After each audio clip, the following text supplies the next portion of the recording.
Fac acum seria a treia de petale sau partea cu frunze. La această ultimă serie de petale o să-i fac și o agățătoare cu care voi prinde crăciunița pe brad. Pentru început, fac cerculețul de bază format din 8 ochiuri de lanț.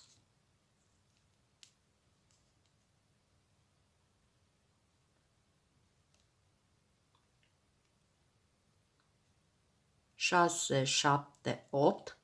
Închid acest lănțișor în prima za a lănțișorului lucrat cu picioruș alunecat. Acum fac agățătoarea. Voi face un număr de 24 până la 30 de ochiuri de lanț.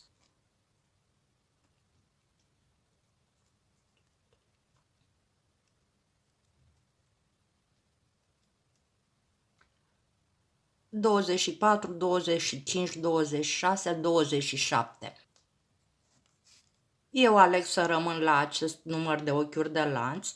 Acum, în funcție și de cum lucrați, mai strâns sau mai slab, puteți să faceți mai puține ochiuri de lanț sau mai multe. După ce am ajuns la lungimea dorită a agățătoarei, mă duc pe cerculețul de bază și prind aici cu un picioruș alunecat. După cum vedeți, cerculețul acum s-a împărțit în două părți. Pentru început voi face 6 piciorușe lungi sau piciorușe duble prelungite despărțite cu câte 2 ochiuri de lanț. Mai întâi ridic 3 ochiuri de lanț care țin locul unui prim picioruș lung, fac cele 2 ochiuri de lanț despărțitoare și mă duc acum în cerculeț și fac aici un picioruș lung, 2 ochiuri de lanț despărțitoare și așa fac 6 piciorușe lungi pe prima jumătate a cerculețului de bază.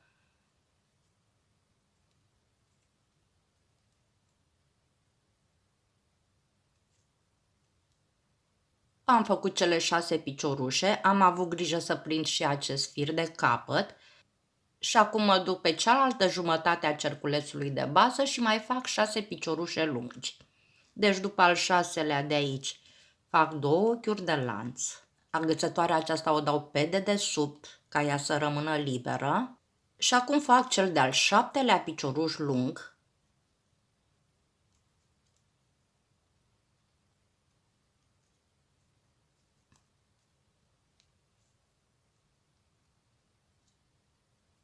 Opt și așa mai departe până la 12. Am făcut cel de-al 11-lea picioruș, urmează al 12-lea. 2 ochiuri de lanț, al 12-lea picioruș lung, 2 ochiuri de lanț și închei acest prim rând cu un picioruș alunecat în vârful ochiurilor de lanț. Acesta a fost primul rând. Trec acum la rândul numărul 2. La acesta voi face tot 12 piciorușe lungi, despărțite de data aceasta cu 3 ochiuri de lanț. Însă piciorușele lungi le voi face pe fiecare spațiu dintre piciorușele lungi din rândul anterior. Pentru început intru pe spațiu, am făcut piciorul scurt, fac 3 ochiuri de lanț și încă 3 ochiuri de lanț despărțitoare. Mă duc acum pe următorul spațiu și fac chiar picioruș lung, 3 ochiuri de lanț și continui așa de 12 ori.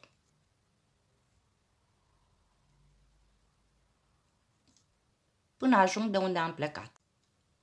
Am făcut cel de-al 12-lea picioruș, am făcut cele 3 ochiuri de lanț despărțitoare și închid acum rândul pe cel de-al 3-lea ochi al acestui lănțișor.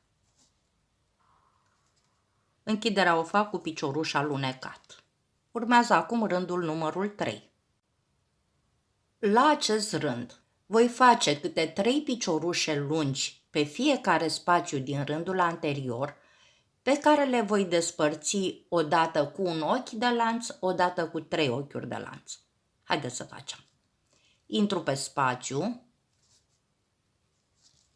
ridic 3 ochiuri de lanț,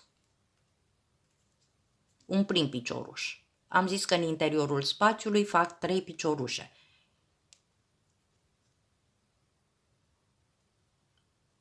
Al doilea,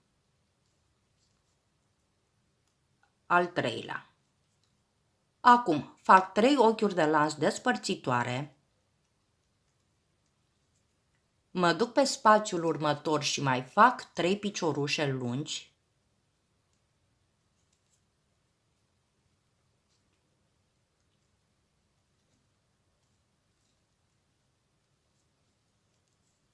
acum voi face un singur ochi de lanț, pe spațiul următor iar fac 3 piciorușe lungi,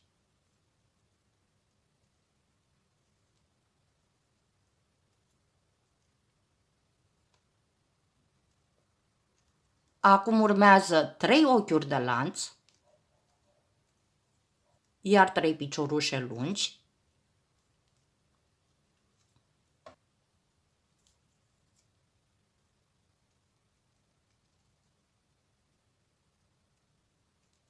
și am zis că aceste ochiuri de lanț despărțitoare le alternez, deci odată 3, odată 1. Acum am făcut 3, urmează un ochi de lanț.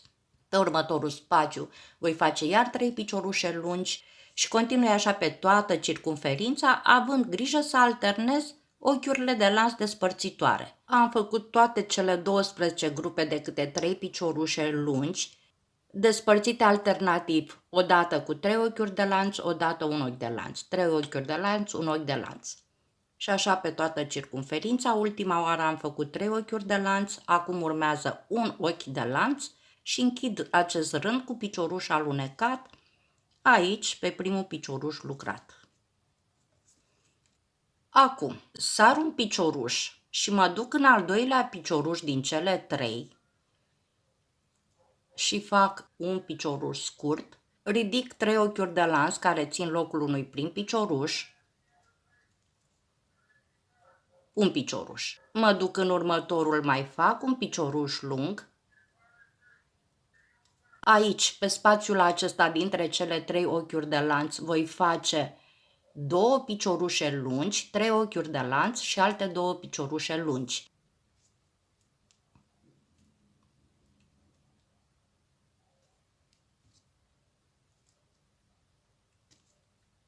Am făcut 2 piciorușe lungi, fac 3 ochiuri de lanț. Tot aici pe acest spațiu voi face încă 2 piciorușe lungi.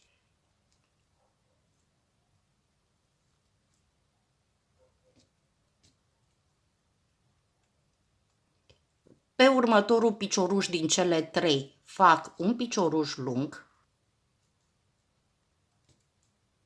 și pe următorul picioruș mai fac un picioruș lung.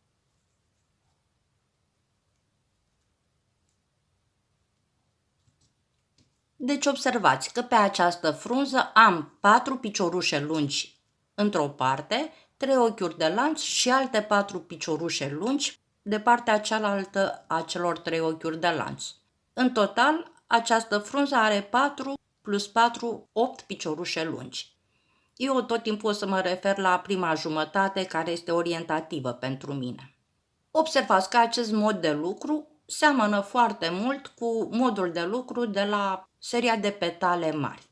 Nodul acestui rând îl reprezintă ochiul de lanț dintre petale.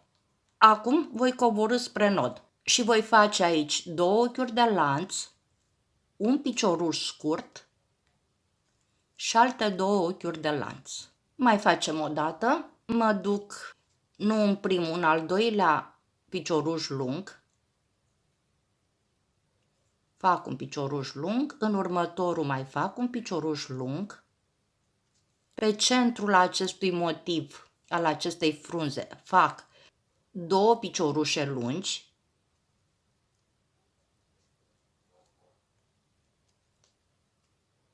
trei ochiuri de lanț, tot aici pe centru alte 2 piciorușe lungi,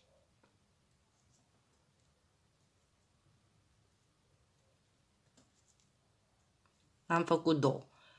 Al treilea și al patrulea îl fac pe următoarele piciorușe lungi din rândul anterior. 3, și 4. Fac acum nodul, deci 2 ochiuri de lanț, un picioruș scurt și alte 2 ochiuri de lanț. Și continui așa de 6 ori. Se vor forma 6 frunze. Am făcut și cea de-a 6-a frunză. Acum mă duc spre nod cu 2 ochiuri de lanț și închid aici pe nod, între frunze, cu picioruș alunecat. Deci am 3 picioruși aici, 3 picioruși aici, aici este nodul. Trec acum la cel de-al 5-lea rând. La acest rând, nodul se compune din 3 ochiuri de lanț, un picioruș scurt și 3 ochiuri de lanț, pe care le voi face așa. Ridic 3 ochiuri de lanț și acum voi face piciorușele lungi, la fel ca la rândul anterior. Sar primul picioruș lung, adică aceste 3 ochiuri de lanț care mi-au ținut loc de un picioruș lung și mă prind în cel de-al 2-lea picioruș și fac aici un picioruș lung. Pe următoarele 2 piciorușe din rândul anterior fac chiar piciorușe lungi.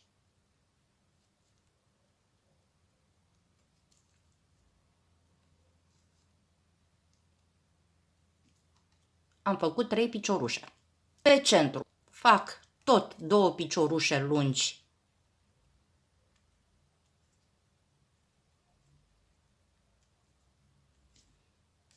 Trei ochiuri de lanț și alte 2 piciorușe lungi.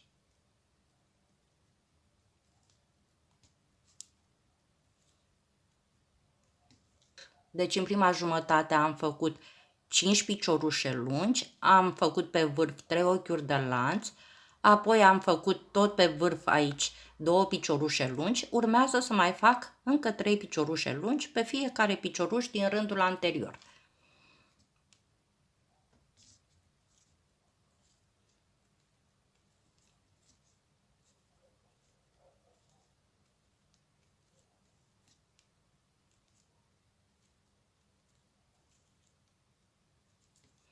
Acum cobor spre nod cu 3 ochiuri de lanț,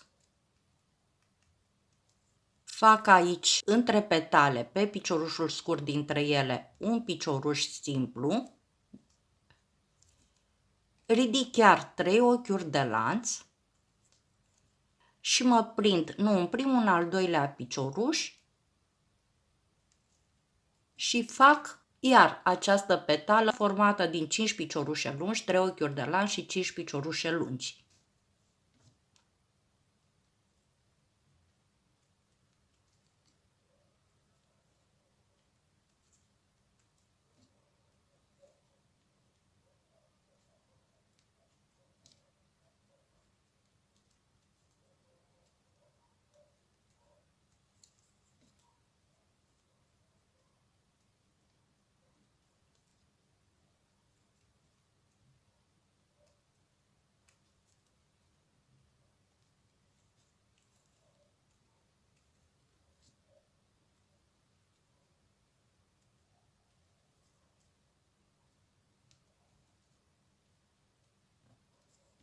Așa, cobor cu 3 ochiuri de lanț și mă prind între petale cu picioruș scurt și se reia. Fac așa de 6 ori. Am terminat și acest rând, al 5-lea, trec acum la al 6-lea rând.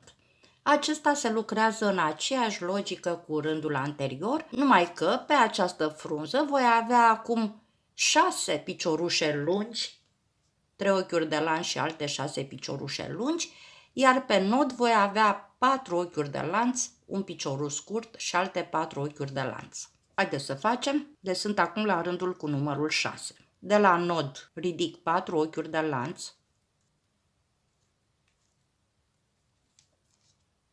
sar un picioruș, mă duc în următorul și fac aici un picioruș lung. Pe următoarele piciorușe până la mijlocul frunzei voi face piciorușe lungi. Deci am făcut unul, urmează al doilea, al treilea, al patrulea. Pe mijloc am 2 piciorușe lungi,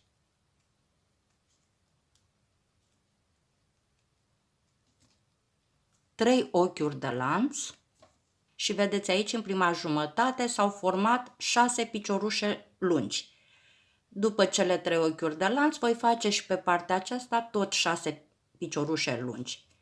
Cu 2 piciorușe lungi pe mijloc, pe acest spațiu din rândul anterior, și apoi cât un picioruș lung pe fiecare picioruș lung care urmează.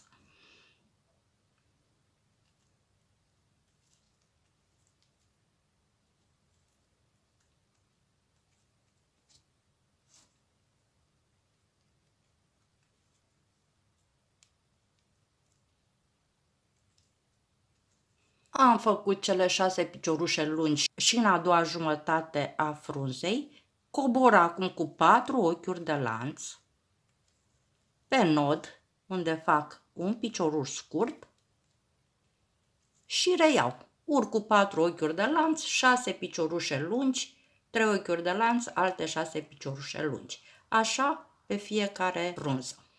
Trec acum la rândul numărul 7. Aici, pe nod, am 5 ochiuri de lanț și voi avea în prima jumătate a frunzei 7 piciorușe lungi, pe care le fac ca și până acum. Sar un picioruș, mă duc în al doilea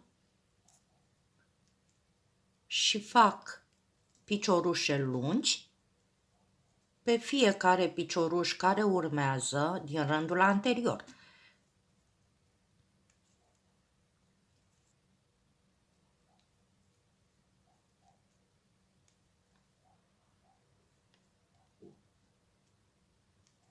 Am făcut 5, pe centru voi mai face 2 piciorușe.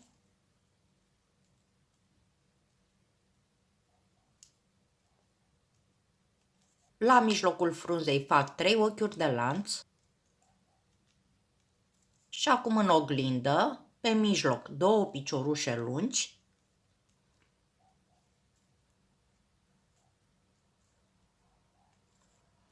Și pe următoarele picioruși voi mai face 5 piciorușe lungi.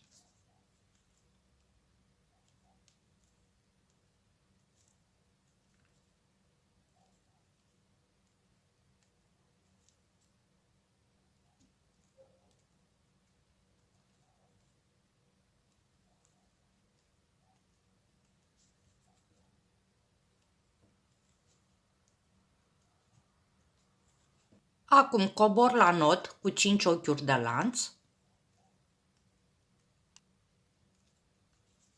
Pe nod fac un picioruș scurt.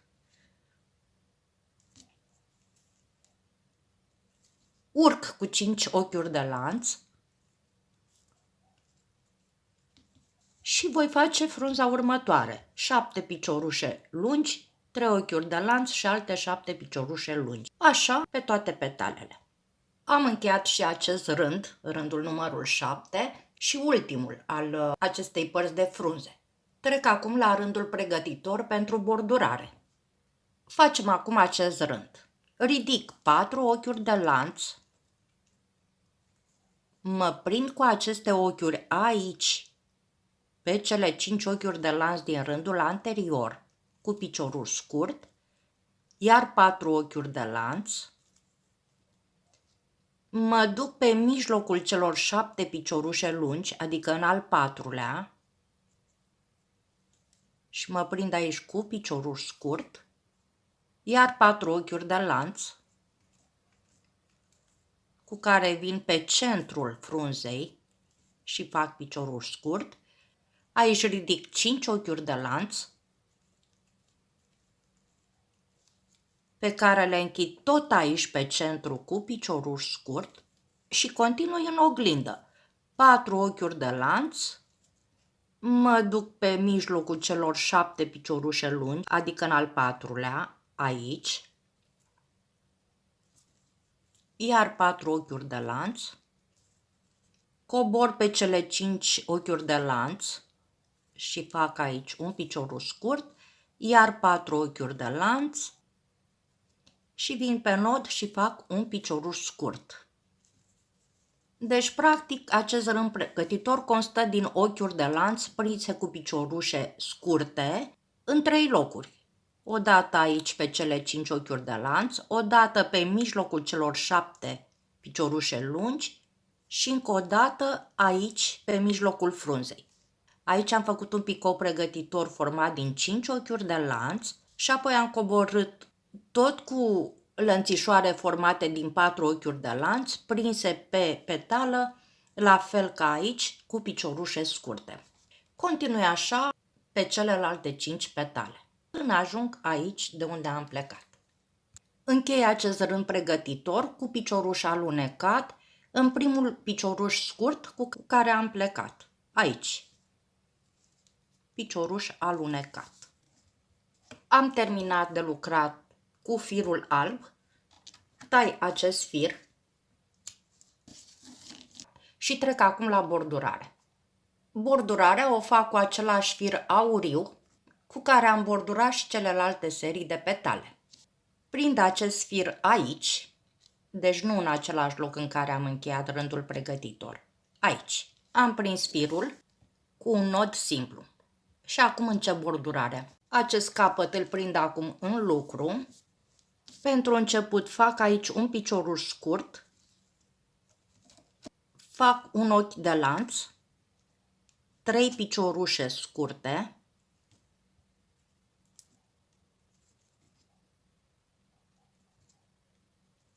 pe acest picioruș scurt din rândul anterior mai fac un picioruș scurt, pe următoarea serie de 4 ochiuri de lanț fac 4 piciorușe scurte,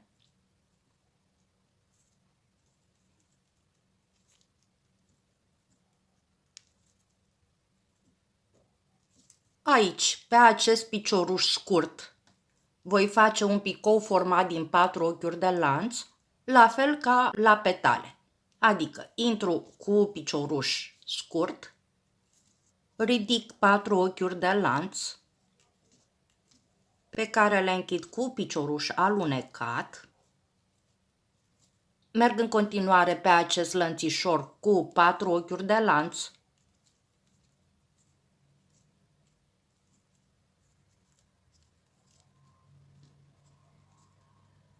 pe piciorușul scurt următor mai fac un picioruș scurt, intru pe acest vârf cu picioruș scurt, acum fac un picou, să zicem picou, din 6 ochiuri de lanț, pentru început fac un picioruș scurt, 6 ochiuri de lanț, pe care le închid cu picioruș scurt, tot aici pe vârf mai fac un picioruș scurt, în următorul picioruș scurt fac picioruș scurt, pe lănțișorul care urmează fac 4 piciorușe scurte,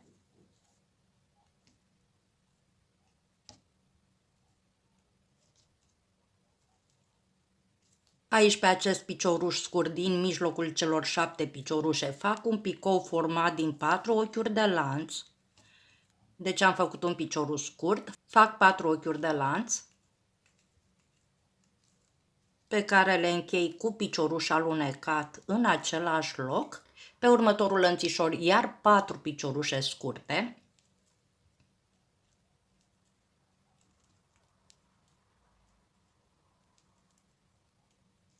pe piciorușul acesta dinspre nod fac un picioruș scurt, aici pe acest lănțișor fac 3 piciorușe scurte și vin acum pe nod și fac aici un picioruș alunecat și apoi continui ca aici. Am grijă să prind și acest fir cu care am încheiat partea albă a acestei serii. Deci fac la fel, un ochi de lanț, 3 piciorușe scurte,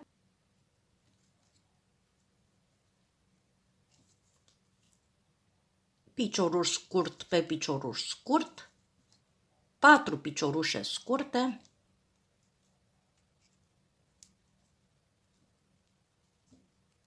Am ajuns pe mijlocul acestei serii de piciorușe. Pe nod fac un picou format din 4 ochiuri de lanț, pe care le închid cu picioruș alunecat și merg așa în continuare, la fel ca aici. Sunt spre sfârșitul rândului de bordurare. Pe acest lănțișor mai am de făcut 3 piciorușe scurte.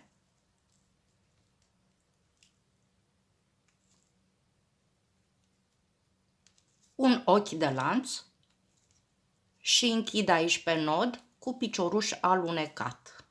Mai fac un ochi de lanț de siguranță și tai firul. Acest fir o să-l ascund pe dedesubt cu acul. Am terminat toate cele 3 serii de petale, petalele mici, petalele mari și seria cu frunze. Urmează acum să le fixez și apoi să le asamblez, să le lipesc.